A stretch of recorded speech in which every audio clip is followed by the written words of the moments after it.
코로나19 사태가 장기화되면서 대표적 사회적 약자인 여성들의 경력 단절이 심화되는 등 고용시장 내에서 여성들이 겪는 어려움은 더욱 커지고 있는데요. 정부가 침체된 여성의 경제 활동과 고용을 회복시키기 위해 직업 교육을 강화하고 돌봄과 육아 부담을 완화하는 등 새로운 지원 방안을 추진하기로 했습니다. 조윤정 기자가 보도합니다.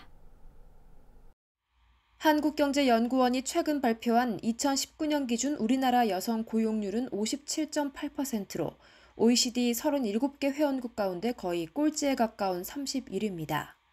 여기에 장기화되는 코로나19 사태는 여성들의 경제 활동을 더욱 위축시키고 있습니다.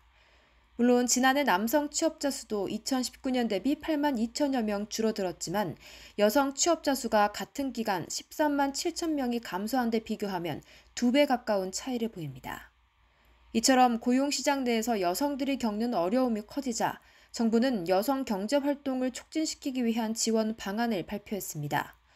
먼저 정부는 경력 단절 여성의 취업을 지원하는 정부 부처를 8개에서 10개로 늘리고 IT와 디자인 등 유망 직종에 대한 직업 교육 훈련 지원 규모를 확대하기로 했습니다. 또 경력 단절 여성을 고용한 기업이 세액공제를 받을 수 있는 기준을 완화하는 한편 2조 5천억 원의 여성기업 성장 자금을 오는 2024년까지 공급한다는 계획입니다. 특히 학교 등교가 중단돼 아이 돌봄에 대한 직장인 여성들의 부담이 가중되는 만큼 돌봄센터 운영을 아침과 저녁 시간까지 연장하고 휴일에도 청소년 방과 후 아카데미를 운영하기로 했습니다. 청소년 방과 후 아카데미와 지역 아동센터를 주말에도 운영하도록 하고 체험활동 프로그램을 제공하는 등 지원을 확대해 나가겠습니다. 이런 가운데 불교계 역시 방과 후 돌봄이 필요한 아이들에게 돌봄 서비스를 제공하며 여성들의 경력 단절 방지를 위해 애쓰고 있습니다. 저희가 이제 아이를 돌보줄 수 있는 상황이 생기니까 마음 놓고 편하게 일을 하실 수 있는 점을 되게 좋아하시더라고요. 그리고 학교 돌봄 기관에서는 이게 어느 정도 최대치 그 맥시멈이 있기 때문에 아이들 좀 쳐내는 분위기거든요. 그 고학년 친구들이 지금 코로나 이후로 되게 많이 들어오는 편이에요.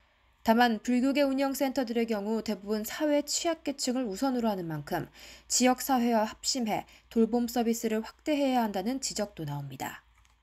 지역사회와 그리고 종교계에서 이 아이들을 공동으로 이 사회가 돌봄을 해주는 방법 이상적이라고 생각을 하고요. 네. 또는 종단에서도 이런 자원봉사자를 양성하고 또 각 사찰이라든지 사회복지기관에서는 이 서비스를 연계할 수 있는 그런 방안들도 코로나19 사태가 장기화되면서 출산과 자녀 돌봄 부담으로 인한 경력 단절 등 여성 고용 시장은 그 어느 때보다 위기를 맞고 있습니다.